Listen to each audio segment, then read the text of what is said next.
দেশে ফেসবুক ও টিকটক সহ সোশ্যাল মিডিয়াগুলো বন্ধ থাকলেও নিজের ফেসবুক অ্যাকাউন্টটিতে নিয়মিত পোস্ট করছেন ডাক, টেলিযোগাযোগ ও তথ্য প্রযুক্তি প্রতিমন্ত্রী জোনায়েদ আহমেদ পলক। সাধারণের জন্য বন্ধ থাকলেও নিজের অ্যাকাউন্টটি কেন সক্রিয় থেকেছেন সে বিষয়ে জানিয়েছেন প্রতিমন্ত্রী। রোববার সকালে বিটিআরসি ভবনে মোবাইল অপারেটরদের সঙ্গে বৈঠকের পর এই বিষয়ে জানান প্রতিমন্ত্রী পলক। বলেন, বর্তমান পরিস্থিতি সম্পর্কে সবাইকে সঠিক তথ্য জানাতে নিজের ফেসবুক অ্যাকাউন্টে সক্রিয় থেকেছি। আমাদের গুরুত্বপূর্ণ কিছু তথ্য অবকাঠামো এবং তথ্য পরিকাঠামোতে আমরা ইন্টারনেট যুক্ত রেখেছিলাম। ফলে আমাদের সরকারের পক্ষ থেকে সঠিক তথ্যটা আমরা যেন সোশ্যাল মিডিয়াতে দিই।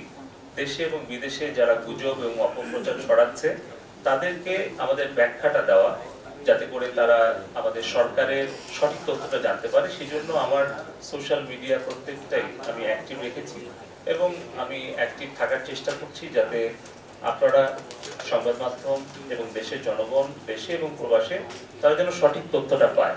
এ সময় প্রতিমন্ত্রী বলেন, 31 জুলাই ফেসবুক, টিকটক সহ সোশ্যাল মিডিয়ার প্রতিনিধিদের বিটিআরসিতে তলব করা হয়েছে। তাদের সশরীরে হাজির হয়ে ব্যাখ্যা দিতে হবে। সকল উত্তর দেওয়ার জন্য আমরা 31 জুলাই আমরা এই সোশ্যাল মিডিয়া প্ল্যাটফর্মগুলোকে ঢাকায় এসে বিটিআরসিতে তাদেরকে লিখিত এবং মৌখিকভাবে জবাব এবং ব্যাখ্যা দেওয়ার জন্য আমরা অনুরোধ করেছি।